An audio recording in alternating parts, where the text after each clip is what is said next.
बिस्मिल्लाहिर्रहमानिर्रहीम। मेरा नाम है फ़हद। आप देख रहे हैं फ़हद 24 चैनल। आपने मुल्ला नसरुद्दीन का नाम तो सुना होगा। ये शख्स तुर्की का एक मसखरा था। जिस तरह हमारे यहाँ मुल्ला दो प्याज़ा और शेख चिल्ली के लतीफ़े मशहूर हैं, इसी तरह तुर्की में मुल्ला नसरुद्दीन के लतीफ़े बड़े मज़े से लेकर बयान किए जाते हैं। कहते हैं मुल्ला नसरुद्दीन यूँ तो निहायत अक्लमंद और आलिम फाजिल शख्स था, मगर लोगों की सलाह और तरफ़ी के लिए बेवकूफ़ बना रहता और ऐसी ऐसी हरकतें करता कि लोग हंस हंस कर लोटपोट हो जाते।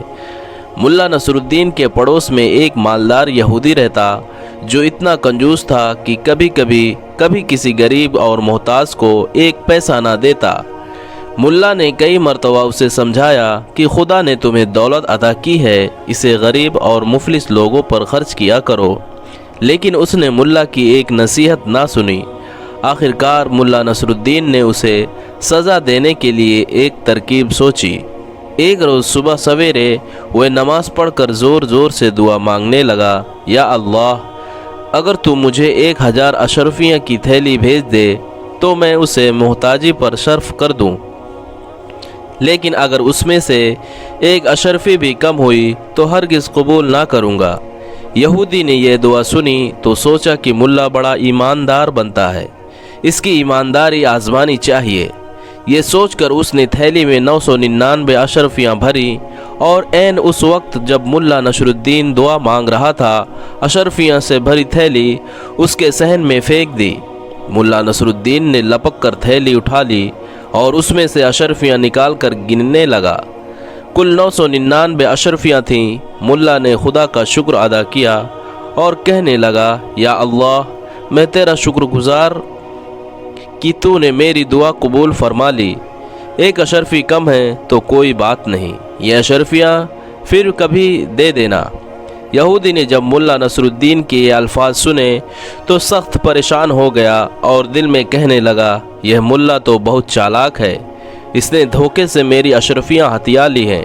वह भागा भागा मुल्ला के पास आया और कहने लगा, तुम बहुत ईमानदार शख्स हो, लाओ मेरी अशरफियाँ वापस करो। तुमने तो कहा था कि 1000 में से एक अशरफी भी कम हुई तो वापस कर दूंगा, लेकिन अब तो 99 अशरफियाँ कबूल करने पर तैयार हो। मुल्ला नसरुद्दीन गुस्से से कहने लगा, तुम कौन होते हो मुझे अशरफियाँ मांगने वाले? ये तो मेरे खुदा ने मुझे भेजी हैं, जाओ अपना काम करो। यहूदी सीधा काजी की अदालत में गया और मुल्ला के ख़िलाफ़ मुकदमा दायर कर दिया। काजी साहब ने यहूदी को हुक्म दिया कि मुल्ला नसरुद्दीन को बुला लाओ, अभी हम फैसला कर देंगे। यहूदी ने मुल्ला नसरुद्दीन के पास आकर कहा, चलो तुम्हें काजी साहब बुलाते हैं। मुल्ला ने जवाब दिया, तुम देख रहे हो कि मेरा लिबास फटा पुराना है, मैं इस कीमत पर जाने के लिए तैयार हूँ कि तुम मुझे अच्छे अच्छे कपड़े ला कर दो। यहूदी ने यह शर्त भी मंजूर कर ली और साफ़ सुथरे कपड़े लाकर मुल्ला को दे दिए। मुल्ला नसरुद्दीन यह बेशकीमत लिबास पहन चुका तो कहने लगा, भैया, यहूदी क्या इतना कीमती लिबास पहनकर पैदल ही काजी की अदालत में जाऊं? लोग देखेंगे तो दिल में क्या कहेंगे? जाओ अपना घोड़ा लेकर आओ, इस पर सवार होकर जाऊंगा। मरता क्या ना करता, यहूदी ने अपना घोड़ा भी मुल्ला के हवाले कर दिया और मुल्ला साहब निहायत शान व शौकत से घोड़े पर सवार होकर काजी की अदालत में पहुँचे। मुकदमा पेश हुआ। काजी साहब ने दोनों को गौर से देखा। मुल्ला नसरुद्दीन का कीमती लिबास और सवारी का घोड़ा भी उन्होंने देखा और यहूदी का लिबास, और यह भी महसूस किया कि वह पैदल आया है। यहूदी ने जब सारा किस्सा सुनाया तो काजी साहब ने मुल्ला नसरुद्दीन से पूछा, मुल्ला साहब, तुमने इसके इल्ज़ाम का क्या जवाब देते हो? मुल्ला ने जवाब दिया, हुजूर, ये यहूदी मेरा पड़ोसी है और वह बड़ा झूठा शख्स है। अभी तो यह कहता था कि मैंने इसकी 999 अशरफियाँ हथिया ली हैं और कुछ देर बाद ये कहेगा कि ये लिबास जो मैं पहने हुए हूँ वह भी इसका है। यह सुनते ही यहूदी चिल्ला उठा, हाँ जनाब, यह लिबास भी मेरा है, मैंने इसे पहनने के लिए दिया था। मुल्ला ने कहा, सुन लिया काजी साहब, आपने ये लिबास भी इसका हो गया और अभी देखिएगा ये कह देगा कि घोड़ा भी इसका है। यहूदी गुस्से से चीख उठा, हाँ हाँ हुजूर, ये घोड़ा भी मेरा है, मुल्ला ने मुझे सवारी के लिए मांगा था। काजी ने जब ये बातें सुनी तो यहूदी को डांट कर वहाँ से निकाल दिया और मुकदमा खारिज कर दिया। यहूदी रोता पीटता मुल्ला नसरुद्दीन के घर पहुँचा और उसकी बड़ी मिन्नत समझी। मुल्ला ने इस कीमत पर उसकी अशरफियाँ, लिबास और घोड़ा वापस किए कि वह आधी अशरफियाँ गरीबों में बांट देगा और आइंदा भी नादान लोगों की मदद करता रहेगा। मुल्ला नसरुद्दीन के घर में बेरी का एक दरख्त था जिस पर बड़े मीठे बेर लगते थे। वह उन्हें देख देख कर बड़ा खुश होता और बड़े फ़ख्र से कहा करता कि सारी दुनिया में इतने बड़े और मीठे बेर कहीं नहीं होंगे। एक रोज़ उसने अच्छे अच्छे बेर छांट कर एक थाली में सजाए, थाली सर पर रखी और बादशाह के महल की तरफ चल दिया कि जाकर उसे तोहफ़ा दे दें। रास्ते में बेर की थाली ऊपर लटकना और नाचना शुरू कर दिया। मुल्ला को बार बार थाली का तवाफ़ दुरुस्त करना पड़ता, मगर बेर थे कि नचले ना बैठते, कभी इधर को लटकते तो कभी उधर को। मुल्ला बेरहम भी शरारत से तंग आ गया और एक जगह रुक कर कहने लगा, कमबख्तों, अगर तुमने नाचना और धड़कना बंद ना किया तो मैं तुम सबको हड़प कर जाऊंगा। यह कहकर उसने एक मर्तबा फिर तरतीब से बेरों को रखा और थाली सर पर रखकर आगे चल पड़ा। लेकिन बेरों ने फिर थिरकना शुरू कर दिया। अब तो मुल्ला को बड़ा तेश आ गया। रास्ते ही में एक दरख्त के नीचे बैठ गया और कहने लगा, अच्छा कमबख्तों, तुम यूँ ना मानोगे, लो अब तमाशा देखो। यह कहकर उसने एक एक करके बेरों को खाना शुरू कर दिए। जब एक बेर बाकी रह गया तो मुल्ला ने उससे कहा, अगर तुम्हें एक मौका और दिया जाए तो क्या खामोशी से चलोगे? बेचारा बेर अपने साथियों का हश्र देख चुका था, इसलिए वह चुपचाप थाली में पड़ा रहा और मुल्ला नसरुद्दीन उसे लेकर बादशाह के दरबार में पहुंच गया।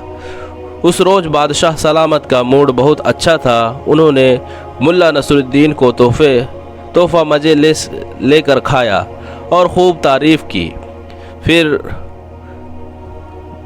मुल्ला ने बादशाह को दिलचस्प लतीफ़े सुनाए जिन्हें सुनकर उसके पेट में बल पड़ गए। शाम हुई, मुल्ला ने रुखसत होने की इजाज़त तलब की। बादशाह ने उसकी थाली हीरो जवाहरात से भर दी और मुल्ला हंसी खुशी घर आ गया। एक हफ्ते तक वह बड़ा खुश रहा। उसके बाद फिर उसे हीरो का लालच हुआ। सोचने लगा कि इस मर्तबा बादशाह के लिए क्या चीज़ लेकर जाऊं। यकायक उसकी नज़र अपने घर के लगे शुक चुकंदरों पर पड़ी। मुल्ला खुशी से उछल पड़ा और उसने यही तोहफ़ा बादशाह के पास ले जाने का फ़ैसला कर लिया। उसने जल्दी जल्दी ढेर सारे चुकंदर तोड़कर अपनी थाली में सजाए, थाली को सर पर रखा और बादशाह के महल की तरफ चल पड़ा। रास्ते में उसे एक दोस्त मिला जिसका नाम हसन था। उसने पूछा, मुल्ला साहब, इतना शानदार चुकंदर तुम किस लिए ले जा रहे हो? बादशाह सलामत तो तोहफे में देने के लिए। तोहफ़ा और वह भी चुकंदर का? मुलाजमी, तुम्हारा दिमाग तो चला नहीं गया? हसन ने कहा, क्यों, क्या हुआ? क्या चुकंदर बादशाह को तोहफे में दिए जाने के लायक नहीं? मुल्ला ने पूछा। ये कहकर उसने चुकंदर को गौर से देखा। अब उसे महसूस हुआ क्या वाकई चुकंदर इस काबिल नहीं बादशाह को तोहफे में दिया जा सके। उसने हसन से पूछा, भाई तुम ही बताओ, मैं इनके बजाय और क्या चीज़ लेकर जाऊं? अंजीर ले जाओ, पके हुए रसदार। अरे वाह, ये तो तुमने खूब बताया। मुल्ला ने कहा, गज़ब, खुदा का मुझे पहले क्यों ख्याल आया कि बादशाह के पास अंजीर ले जाना चाहिए।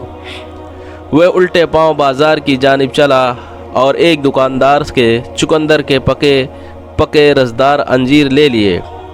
अब सुनो, उस रोज़ बादशाह सलामत का मिजाज बहुत गर्म था। दरबारी, अमीर और वज़ीर सब सहमे हुए थे। मुल्ला हस्ब मामूल उछलता कूदता बादशाह के सामने पहुंचा और थाली उसके आगे रख दी। बादशाह ने पूछा, क्या है इसमें? बादशाह ने कर्जदार होकर पूछा। अंजीर है, आपके लिए लाया हूँ, ज़रा चक्कर तो देख लीजिए।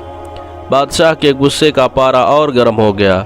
उसने कड़क कर सिपाहियों को आवाज़ दी और उन्हें हुक्म दिया یہ سب انجیر ملا کے پھینک کر مارو اور خوب زور سے مارو۔ ملا نے یہ حکم سنا تو سر پاؤں پر رکھ کر بھاگا، لیکن سپاہیوں نے اسے پکڑ لیا اور انجیر مار کر اس کا منہ سجا دیا۔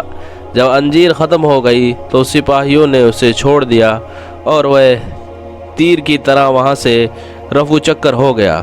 دوستو، اگر ہماری یہ ویڈیو آپ کو پسند آئی ہو تو ہمارے چینل کو لائک اور شیئر ضرور کریں، اور جاتے ایک پیارا سا کمنٹ ڈسکرپشن پہ لکھ کے جائے۔